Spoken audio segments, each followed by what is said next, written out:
station. I can't find nothing on the radio. Yo, turn to that station. Showtime.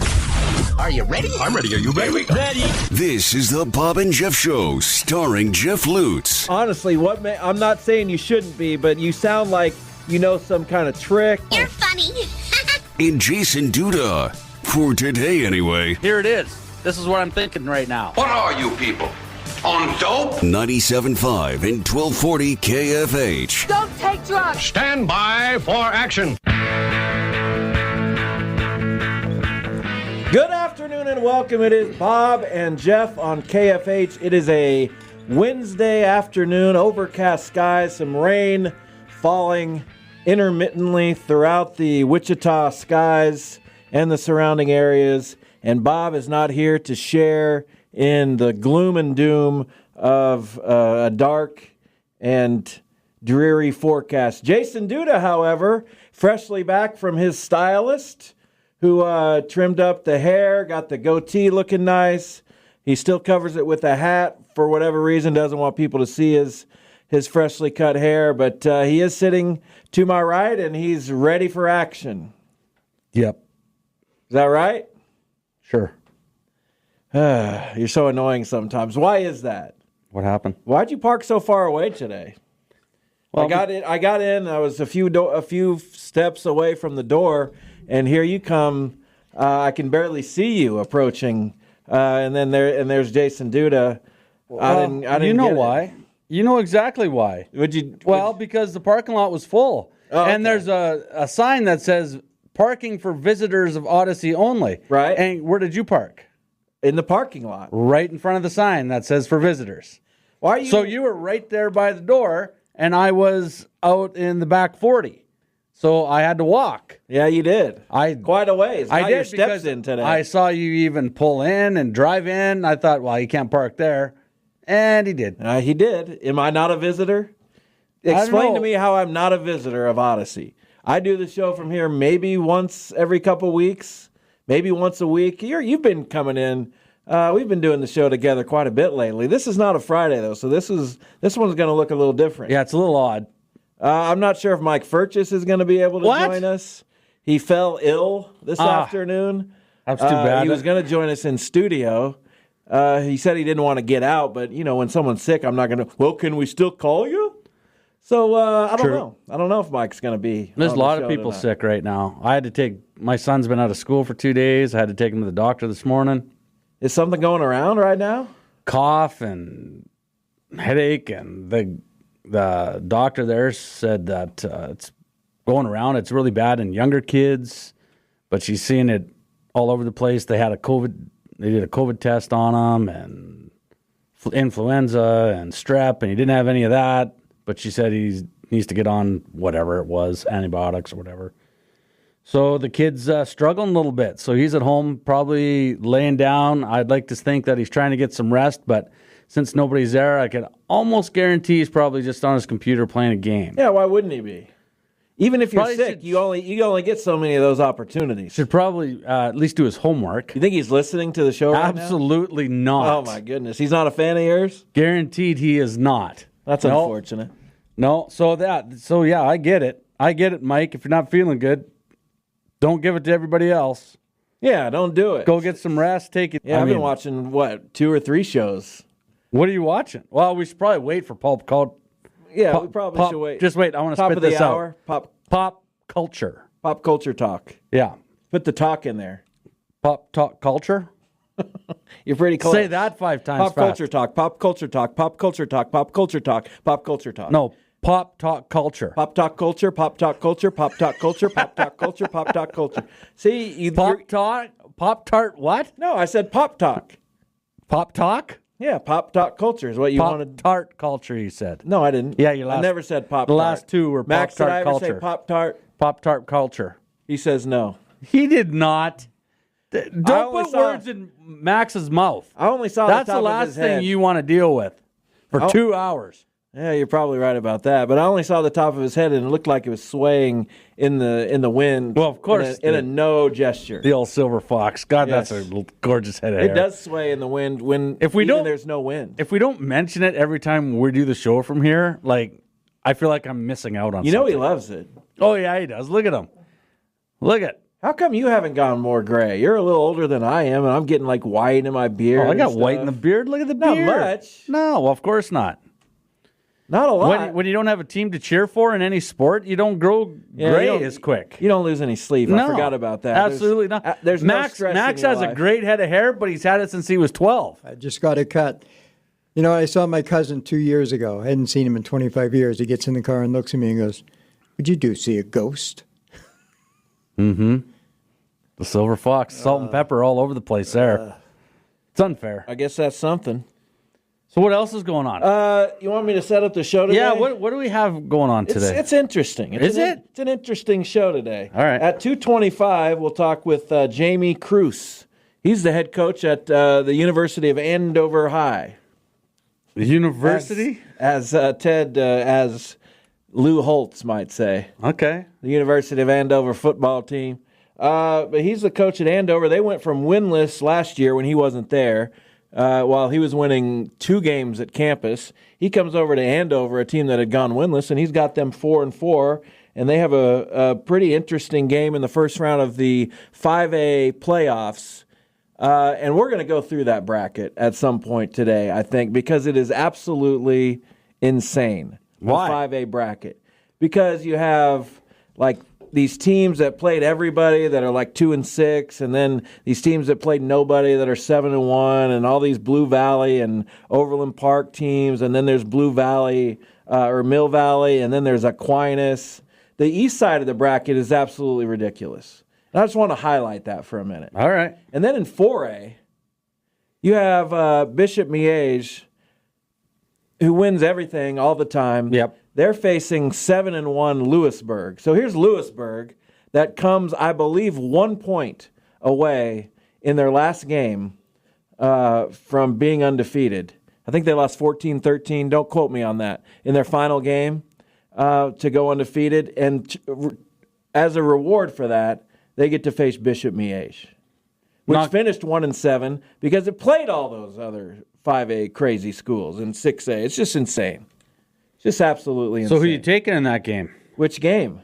Miege. Miege and Lewisburg? Yeah. Miege by about $1 trillion. No trillion? offense to anybody in Lewisburg. Man. But there's a lot of games like that. The teams with the worst record are just going to obliterate the other team. And you'll see that in the larger classes more. And then with Miege and 4A, you're not going to see it as much in the smaller classes. Probably not. Well, it'll be interesting to go through it and hear what you have to say. It will be interesting to go through it because I've only taken a cursory glance at some of the matchups, and it's like, you don't have a chance. I'm sorry. Nice season, way to go, 6-2, 7-1, but you're finished. That's odd. It is weird. That's Maybe odd. Jamie Cruz will have an opinion about that, although he doesn't need to worry about the east side of the bracket. Not really, if he's on the west side. Yeah, he doesn't. I mean, he may get to the state championship game. You never know. You never can tell. They've had a lot of close defeats this year. Well, we'll soon find out in a couple weeks. At 3 o'clock, we're going to talk pop culture in some form. Maybe just the two of us. Maybe we'll get Max on board. Maybe Mike Furchess does call and we hear from him. Maybe he wanders in. I don't know. Who knows? We have absolutely no idea the status of Mike Furchess today. We have no control over the 2 hours we're here, But just we so are. everybody knows. But we are going to talk some pop culture. And at 3:25, Jason, get this. What? You won't believe this. I'm thinking I might. We're going to talk college flag football. What? Yeah, why not? Well, it'd be crazy not to, but fill me in a little bit. Bethel has a team. Okay. And I don't know if they're good or not. I just found out that there's some flag football teams out in the area. They're having like some Veterans Day triangular in flag football. I don't know how that works. But one of the teams involved was Bethel. So I was like, hey, let's talk some flag football and let's track down Bethel's coach. Her name is Felicia Teeter. Okay. And we're going to talk some flag football. Interesting. I hope they're not terrible. But if they are, oh well, who cares? Well, aren't you basically just trying to figure out what's going on with it? Pretty much. Well, yeah. So then who cares if they're good or bad? That's pretty much it. We're trying to figure out what's going on here. Let's. How many teams? How many games they play? Like now, I'm kind of curious. Is it what? I don't know. If you're asking me a question on this, you're not going to get much for an answer. She was announced as the football coach. the head flag football coach in March. She was appointed, I'm sorry. That's what she came to Bethel from Pratt. Okay. Her coaching philosophy is based on leadership principles she has developed and instilled from her over 30 years of experience with, I bet you can't, I'd give you the rest of your life to finish that sentence. Her over 30 years of experience with. Is it about sports? No. I don't have a clue then. She has over 30 years of experience with the Department of Defense. Really? Yes. Oh, how many questions can we ask about that? That may take up the rest of the show. Is she gonna? If I ask a question, am I gonna get the old "that's classified"? I mean, you might. Will I get that? But we got to ask, right? Well, we will ask. She spent 10 years on active duty in the Army and another 20 years as a Department of Defense Air Force civilian, where she led training programs. Oh, we can find out lots of stuff. Wonder if she knows anything about the Canadian military. I would have to imagine that she probably does. She was a former varsity tight end fullback coach at Estacado High School in Lubbock. Lubbock, Texas. Are there a lot of fullback coaches in high school? I have no clue. I wouldn't think like just a football coach, but if you're talking Texas, then yeah, maybe. That wouldn't surprise me, right? Yeah. Well, would it in Texas? I don't know, would it? And down there? Do they need a fullbacks coach? Well, obviously do they have a fullback? Well, they must have been. If not, she had a great job. I bet they had a tight end, but did they have a full? Maybe it was some kind of innovative offense where you could use the tight end either way. Oh, very well could have been. Maybe a fullback. Anyway, that's our show today. If you would like to join us, you can call 869-1240. That's the IHOP hotline, brought to you by IHOP. Celebrate the weekdays with new IHOP House Faves, all your favorites for just $6 Monday through Friday. You want to know the big topic of the show this week? What show? Our show. You guys had a topic? Yeah, isn't that crazy? No, you did not. Oh, well, we got to I've been doing this show for like 7 or 8 years, and I don't know if we've ever had a topic. What about Tight End University? Well, that is true. That was a topic for a long time. But it just kind of popped up, though. It wasn't like let's talk about this topic. Well, this one emerged in the last segment of Monday's show. So it was like one of those, okay, we got like 5 minutes left. Let's throw this out there. We'll both agree. We'll move on, and then next. But we didn't agree, and I still don't agree. With what?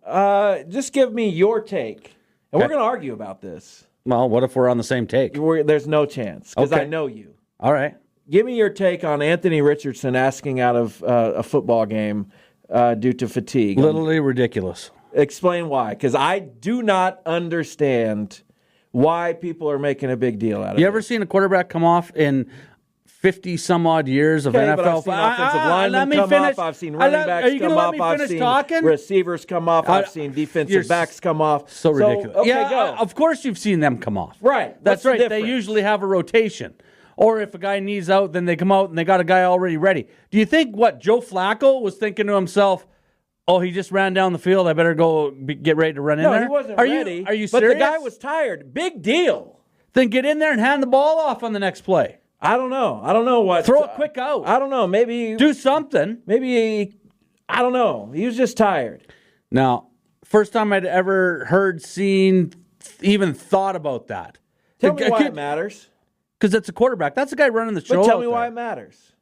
Would you think because you've got now you're going in with somebody who's going to control the ball, who hasn't been in the game. You're in It's 3rd and 23. So what? You got one play so basically did he come out to do because he was nothing. tired, or did he come out because it's 3rd and 23? He was tired. Probably not going to make this anyway. So let's let Joe go in, and then he can. He's not going to be able to do it, and then I don't have to look like I couldn't make the 3rd and 23 play. You know who has a much better chance of making 3rd and 23 than Joe Flacco?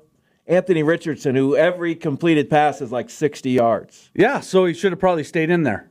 But he didn't. You literally just made my argument for me. You literally just made the argument. No, I'm saying we know he was tired. Not that it was, it's 3rd and 23. Like, he didn't quit on his team. He didn't give up. He was just tired. How have you ever seen a quarterback come out before? Been tired? No, I haven't seen it. No, that doesn't mean it's a big deal. Because you don't. You just don't. And if you're going to run around like that, then you should be in shape to be able to do it for a whole game. Yeah, Anthony Richardson clearly not in shape. The guy He couldn't finish. off, He couldn't play 3 downs on that series. he was tired. So he's not in shape to play quarterback. You're not in shape to That's play what I'm longer telling than ya. a 2-minute shift? That's what I'm telling you. You're not in shape to play longer than a 90-second shift back in the day? I've had to do it. Yeah. And I did it. And I didn't ask to come off. But you came off, right? Why? You were tired. Oh, a totally different situation. Don't even start that. So That's everybody utterly else in sports ignorant to can say be something tired. like that. Everybody else in sports can be tired except for a quarterback. He's the only guy who can't be tired. Why do you think that this is okay? So do you Because think it doesn't quarterbacks matter. should come in and out all the time? It's not okay. There's- It's not okay. It's nothing to me. It's literally nothing. Who gets the plays sent into them on the offense? I assume it's the tight gets end it? fullback. The tight end and fullback. Yeah, see, you make no sense at all. Obviously, it's the quarterback. Okay, so you don't know he's coming off, and the guy's trying to talk to you to get a play in. He's Third telling and you, 23, and you're hand like, it. I don't know, I'm out. Now you're down, and now you got, hey, Joe, go put your shoes on, and where's your helmet, by the way? Did you take your pills so you can get out there at 42 years old? Oh, delay a game, 3rd and 28, make it worse. Come on. You think it's okay? No, I did not. What did I say? Basically, you think it's okay. I don't think it's okay, and I don't think it's not okay. I think it's nothing. I literally believe that. I accept, Jason, that people do not feel the way I do about it. I accept that for whatever reason, they're now looking at Anthony Richardson in a more negative light. I accept, even though the Colts coach said differently, that might even be a reason why he was benched. I think that's stupid.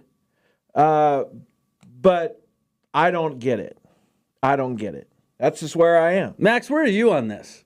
I'm kind of curious. Well, nobody Because agrees obviously with I me. know where Bob's at. He quit on the team. Donovan McNabb was please. throwing up in the Super Bowl in the huddle and kept playing. He quit. And he sucked. What? It doesn't matter. What? And he stayed in the game as the quarterback? Yeah. Oh, Richardson no. quit. So He you'd rather just- hurt your team. Richardson. couldn't take So you'd it. rather hurt your team by being sick or hurt or tired.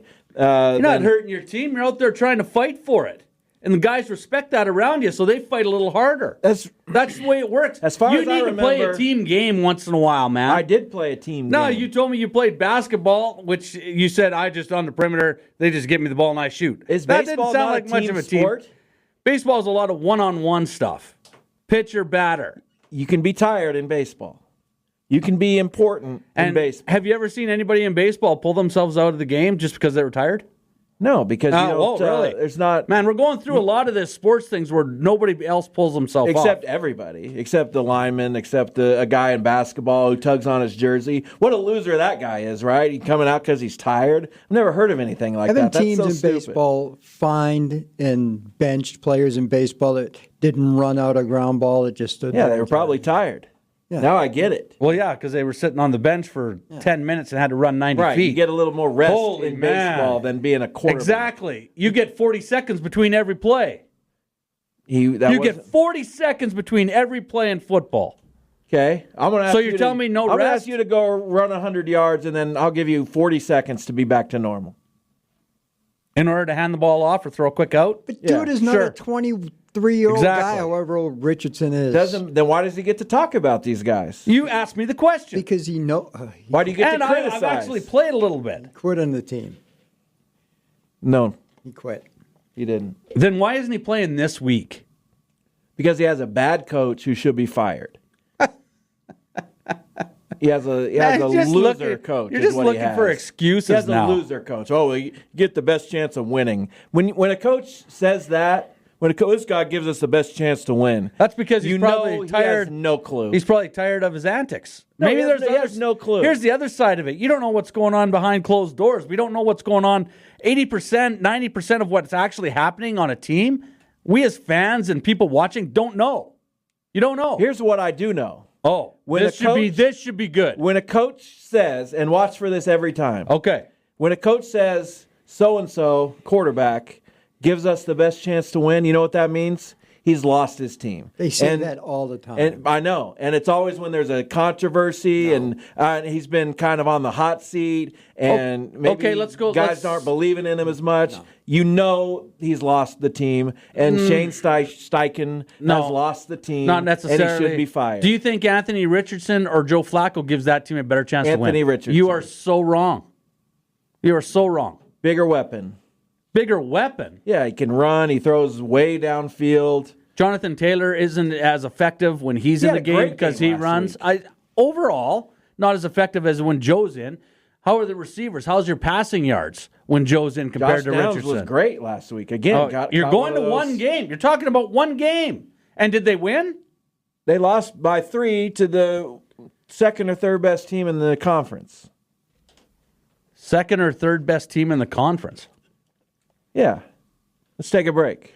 Yeah, let's take a break. On that for a little while. Take a break. Let's take a break. You need a break. You need a break.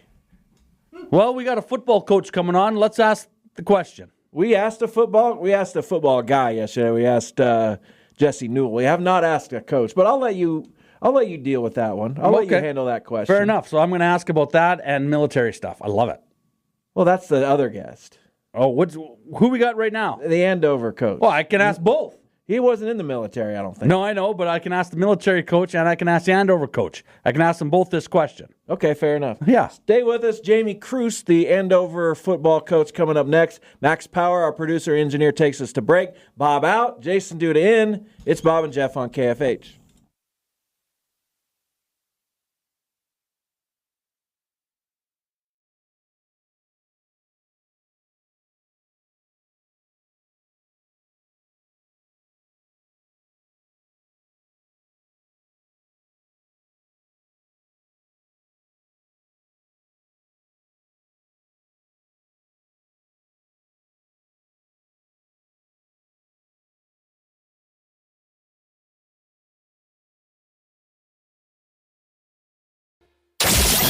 This is the Bob and Jeff Show. Back to the IHOP hotline, brought to you by IHOP, and talk to Andover football coach Jamie Cruz. He's got the Trojans 4-4 headed into the first round of the 5A playoffs, where they'll be hosting Hayes on Friday. Coach, how are you? Good, thank you. How are you doing? We are doing well. This is a team, obviously, in your first year, coming off a winless season. This year has been much, much better. I know you've been close on about 3 of your defeats, so who knows how this season could have gone. But where do you feel like you are headed into the postseason now? Yeah, I think we've done a good job coming along. The team has this season. I think we've got a group of seniors that did a great job in the summer, just buying into what was being taught to them offensively and defensively, and what we were asking of them was definitely different than they were used to, on both sides of the ball. I think we're not surprised by by our success and then some near successes. But I think we still haven't played a real clean game. We've had turnovers and some coverage busts and some special teams issues where I think any good staff is always trying to fix what they can fix and improve to try to get their team to reach their potential. And I don't think we've played our best game yet. And hopefully we can get there this year. Our kids are fun to work with. They're a great group, and we're excited about this opportunity Friday. Coach, how difficult is that? Obviously, you coming in as a new coach and you're dealing with kids, 15 to 18 years old, and obviously having to learn a new system. How long does that take? I got to think it probably takes longer than just a few games. And like you said, you haven't played a clean game yet. So with that being said, what are a couple of the toughest things to get the guys to buy into when a new coach comes in? Well, I think anytime, I don't want to speak for anybody else, but, anytime I've went into whether it be an assistant coach or being a head coach, just being somebody new, the kids don't, they don't know if they can trust you. Do you have their best interest in mind? Just what type of coaching style you're going to have and what you're going to expect of them. Really, just like anybody deals when they're dealing with young people, and really anybody's what okay, what's expected of me? What can I get away with? How hard do I have to work? And that's kind of the general mindset, I think, of a lot of people. But I think this group is maybe not quite like that. They were eager to learn, and then specifically maybe with what we do offensively. Anytime you're not in gun and running RPOs and throwing the ball around a bunch, it's different. That used to be what was different. Back in the 80s and 90s, that was like, if you were doing that, you were different. If you weren't, under center, two back, running power and toss and ISO, then that was out of the norm. So now, our blocking's a little bit different. We ask a little bit different pad level out of the kids. Obviously, quarterbacks in the option game have to understand option count and different reads and all the tags that go along with it. And usually, this is the third school that I've been involved with where we've installed this type of offense, and we're much farther along than a lot of times. I mean, sometimes we're making corrections and we kind of forget, God, this is year one, or hey, this was like week 3 or 4, and this is already stuff that a lot of times we don't even have in yet. So the kids are doing a great job, but we can trust them to work hard, and whether we've had some successes, so that is easier. If you're not going through a season where you're having loss after loss, but we can trust them whether they've won or lost. They come to practice ready to work, and again, luckily we've been able to win some games, and 3 of the 4 losses we've had, we were within a score, 7 points or less. So I think that's again easier to come and work hard when that's the outcomes. Jamie Cruz, our guest, the head football coach at Andover High School. So when could you tell mentally? Obviously, we mentioned that you weren't there last year, but when could you tell that these kids had put last year behind them? Did you know that? First day of practice? Was it going into the first game? Was it when you hung with Capon? Was it that first win against Mays? And what's it been like? Not having to battle uphill with these kids, that they experienced some success early. Yeah, well, I think that was key. But when you go back and say when we felt like we could trust them, or they were on board, I knew we knew we were going to have a good senior class. Talking with Coach Dusenberry, they had a down year the previous year, but 2 years prior to that, they'd won 7 games and lost 3 really close games to good teams. So they had known some success, within recent years. And then just knowing, watching film, or it's been some other times where you watch film, you say, oh, that kid was really good. That kid's good. That kid's good. And it's like, well, senior, when you're watching the years before. But they had a lot of kids as juniors, and sophomores playing for them last year. And so, we knew specifically that there were some kids that, were pretty tough. And I knew when we came in and we had 4 or 5 kids, legitimately 4 kids for sure, and probably more, that could have played quarterback for us. And that's a rarity anywhere I've been. Usually you're lucky to have 1, maybe 2. But we had at least 4 kids that was like, hey, if they're lined up at quarterback, we're not in trouble. Like, we can still win games. And thankfully, we did have that, because we'd lost at one point or other in the season. We've lost 3 different quarterbacks. Tanner Woolston was going to be a great athlete for us back there, and he tore his ACL in the summer. He's a 3-sport athlete here at Andover, and looks like he's going to be able to get back, hopefully, for baseball season. But he was a basketball player as well.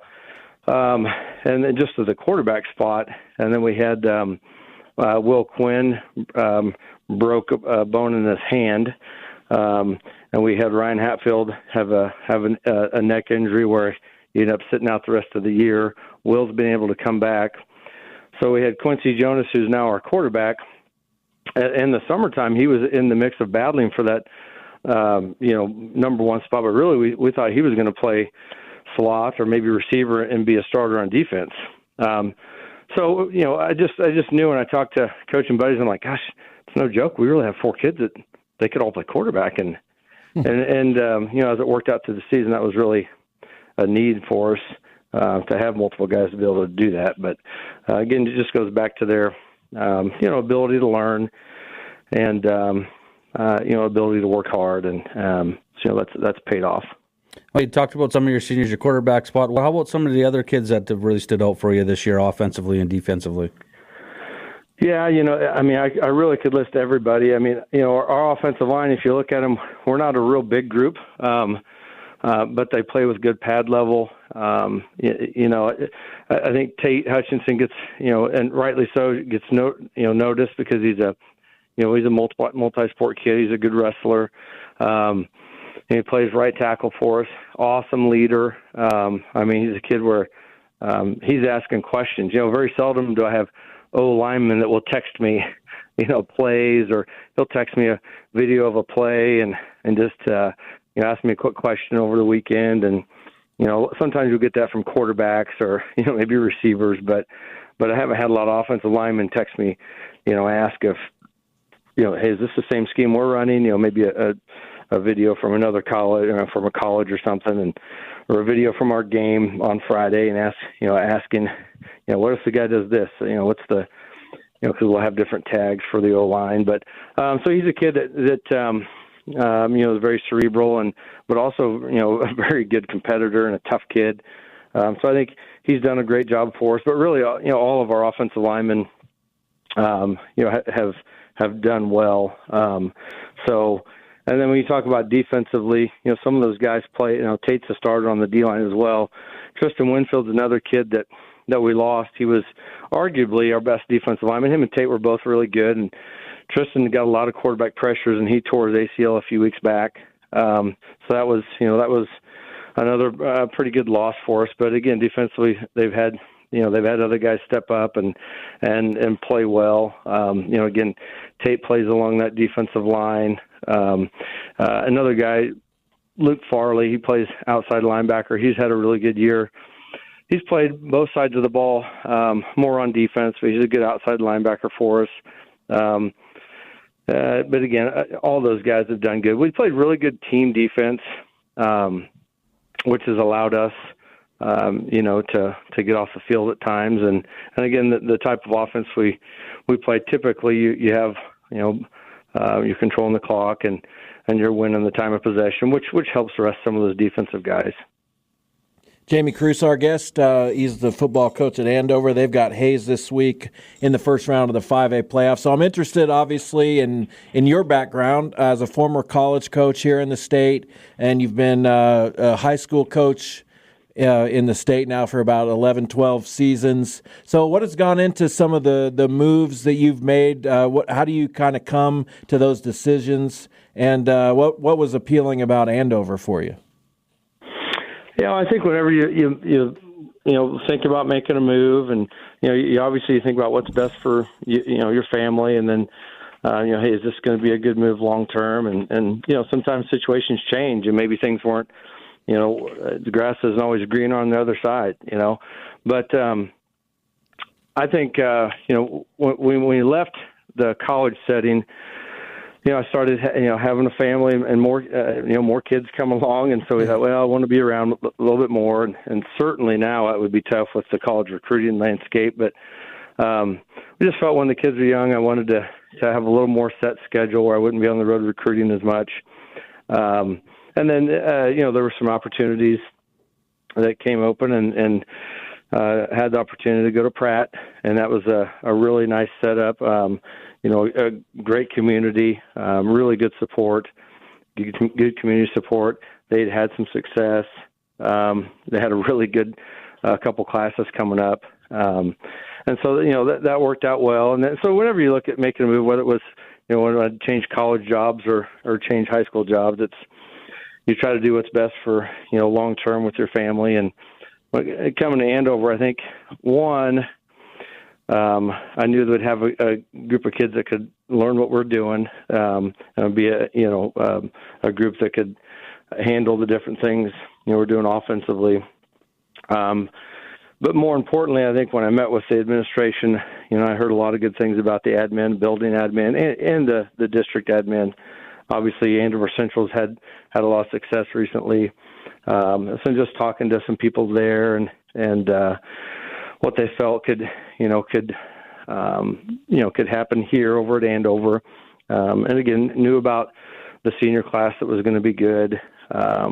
We had there's some room for growth with different aspects of the program, but I knew there was a good solid base here. And then when I started talking to more people I trusted that knew the admin and knew some of the assistant coaches, and then talking to some of the assistant coaches, it just seemed like and then when I had a first team meeting, when I ended up taking the job and met with the players, I think all that was confirmed. I mean, they're a good group of guys and fun to work with. Absolutely. Well, Coach, we appreciate you making time for us this afternoon. Congratulations on the solid season you've had so far. I know you want to go much farther. Good luck against Hayes on Friday. Yeah, well, thank you very much. Appreciate the opportunity. All right, thanks a lot. There goes Jamie Cruz. He's gone. Former coach at Pratt. They won a state championship there back in, I want to say 2016. Sure, I'll go with that. I don't know. Pratt's still a solid program. Well, in the 3A ranks. It's crazy. Isn't that crazy? It's all crazy. What's crazy about it, though? I had to figure that. It took me forever to understand the 3A, 4A, 5A, 6A stuff when I got down here, because obviously where I went to high school, you just played the town next to you and away you went. Didn't matter if it was Grand Prairie with 30,000 and Sexsmith with 1,200. You played each other. That's what happened. Here are the matchups on the 5A west side of the bracket. You tell me which one you think makes the Friday 5 this week. Because there is one. Okay. We have... Have you already done the Friday 5? No, it's coming out Friday, but I've got the games picked. Okay. Actually, there are two. Two? Yeah. Great Bend Newton, okay. Andover Hayes, Hutchinson Salina South, Liberal Bishop Carroll. That used to be the game in 5A. Eisenhower Emporia, May South Salina Central, Topeka Seaman Topeka West, Goddard Valley Center. May South game. Yeah, May South Salina Central. Salina Central just thumped Goddard last week. What's going on with that? And then, of course, Andover Hayes is going to be in the Friday 5. I figured that. Mays will be in the Friday 5 this week. Mays has an interesting game against... Who do they got? I haven't even looked. Topeka Washburn Rural, one of those teams that, plays everybody. They played Blue Valley. They played Blue Valley Northwest. They played Manhattan. So they're 3-5. But you feel like that's not a team you want to see in the first round of the playoffs. No, probably not. But where's that game at? It's in Mays. You'll have to go. Might have to trounce out there, depending on the weather, of course. That's an interesting ball game. Could be interesting. I think it will be. Anyway, let's take a break. Well, so they're playing Washburn Rural. That's funny because I think the soccer team was just up there to play Washburn Rural. Washburn Rural is one of those teams that you run into a lot. Then my daughter played a girl from Washburn Rural in state. What's going on in Mays and Washburn Rural? They just started a rivalry. They're always in state, and they're always pretty good at everything. They're good at girls basketball. They just lost to Derby by a basket. Maybe they beat Derby. I don't remember. But that was a great game in last year's 6A tournament. Can I get into this 5A East bracket with you a little bit? You've been eager to, so yeah, go ahead. I know it's not earth-shattering stuff, but we're toward the end of an hour. Yeah. We're going to reset the show coming up at hour number 2 with some pop culture. Maybe Mike Furchess calls. I don't know. I have no idea. I assume not, but you don't know. So the 116 is going to be an absolute bloodletting, of course, which 116s usually are. That's Aquinas and Casey Turner. But that's about the only normal matchup in the 5A bracket. Highland Park is the 8 at 6-2, but we remember after their shutout streak, they lost 74-6 to East and then 62-21 to Atchison. They're going to get absolutely pummeled by Pittsburgh. You think? Yes. Okay. And then you have Shawnee Mill Valley against KC Harmon. Mill Valley, the 4, which is unfortunate for the 5 because Mill Valley is going to destroy KC Harmon. And then what are their records? KC Harmon's 2-6, Mill Valley 7-1. Their only loss is to Lee's Summit North, which is a powerhouse in Missouri. they put it to a lot of good teams in Kansas. So the 2 and 6 is the 5 seed? Is that what I understood there? 2 and 6 is the 13. Oh, 13-5. Yeah, well, that's the 4-13 matchup. Oh, 4-13, okay. Yeah, it's 1-6, you know. I got you. So we're not quite to the 4-5 match. That's the next round. But then Spring Hill, 7-1 against Shawnee Heights, 2 and 6. But Shawnee Heights has lost to Washburn Rural, Baser Linwood, which is good, DeSoto, which is good. I mean, Seaman, Lansing, Leavenworth. All these schools are good. So are they gonna beat Spring Hill? Probably. Which is only beaten Bonner Springs, Tonganoxie, Eudora, Casey Piper, Paola, Emporia, and Lewisburg, which we know in the 4A tournament faces Miege, and they're going to get smoked. True. And I feel bad for Lewisburg. I know. And then you have DeSoto at 7-1. Again, who have they beaten? Nobody. They beat Shawnee Heights. And then you have Blue Valley North at 1-7, but they've lost to Blue Valley Southwest, which is good. Blue Valley West, Blue Valley, St. James, Miege, and Aquinas. And that team's going to win at, what did I say? They're going to beat 7-1 DeSoto at 1-7. What are their seeds? 2 and 15. Who's the 2? DeSoto at 7-1. And they're going to get thumped. By Blue Valley North. Yeah, I think so. Interesting. It is interesting. And then you have KC Washington at 6-2. They're bad. They're bad? They're bad. They lost 55-6 to Atchison, and they lost to Highland Park. Oh, my. Which we already established is not good. Nah, the roundabout here is crazy. It is crazy. And they played Leavenworth, which they haven't beaten anybody either, but they're going to pummel 7-seed KC Washington. Yeah, but they haven't beat anybody either, you said. So, but they're going to pummel I think that's going to be a close KC game. Washington. And I'm going to check in with you this weekend after all these games have happened. Good. Then you have Baser Linwood at 7-1. Who have they beat? Nobody. They beat DeSoto. That's a good win. Well, there you go. But they play Blue Valley Southwest, which is 2-6, which beat Miege, which beat Blue Valley North, and they're going to pummel Baser Linwood as the 14 seed. So right now we've got the 15 advancing, we've got the 14 advancing. It's topsy-turvy. And then finally, 6-11 Blue Valley. This might be the game of the week. 6-11? This is the matchup. 6 versus 11. Okay. 6 seed Blue Valley, which has lost only to Aquinas and Blue Valley West, which Blue Valley West is a 6A school. They play St. James, which is 3-5, but their losses are to Aquinas, Blue Valley Northwest, Blue Valley, St. Pius X in Kansas City, and Blue Valley West. They also beat Miege, which is going to win the 4A title, or at least get to the championship game. And they beat Blue Valley North and Capon. These games are wild. That is some crazy stuff Isn't it? there.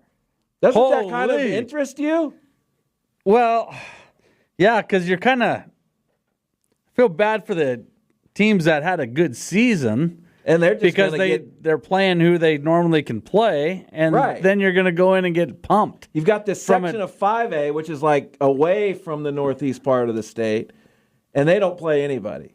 And then you have the 5A state part of the state in the northeast part of the state, and they just beat up on each other all year, and they're going to beat these teams like a drum. No offense. Like a drum. And then in the West bracket, you got games that are also predictable, but the good teams are going to win those. The better record teams are going to win those games, right?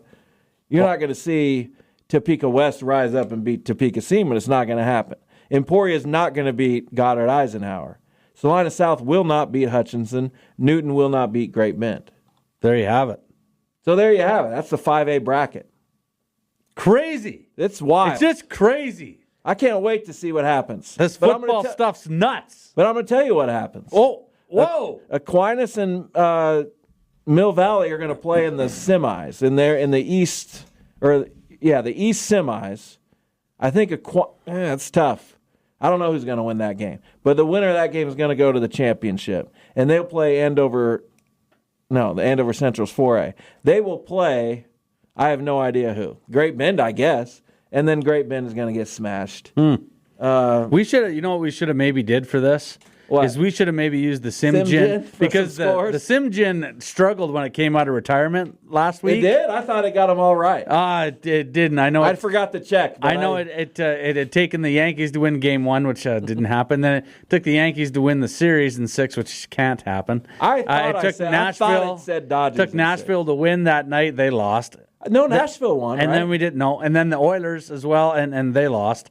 So the Sim Gym, I don't know. Maybe, there must have been a button that wasn't pushed. I think something So happened. when you were putting in and generating all the information, Yes. it mustn't have got it correctly. I think that's exactly That's the what only happened. thing I can think of. I can't think of anything else that it Because would the be. Sim Gyms never went 0 for 6 No, before. it's been reliable. It's normally 6-0 and then 5-1 once in a while, but they didn't know like there was a big snowstorm coming in. Something That's happened. not right The- because you can't put We that must- in. It must be our fault. We forgot to input something. Well, it's not. We know it's not the Sim Gym. No, it never has. No, been. not a chance. But that's a look at your 5A bracket. Maybe we'll sim gin it tomorrow and get on Bob's nerves. Oh, that'd be great. I think it would too. I think it'd be fantastic. Hour number 2 coming up. Some pop culture talk maybe when we come back. Either it'll be the three of us or Mike Furchess will call. We have no idea, but we're going to talk pop culture. Come hell or high water. Stay with us. Hour 2, Bob and Jeff.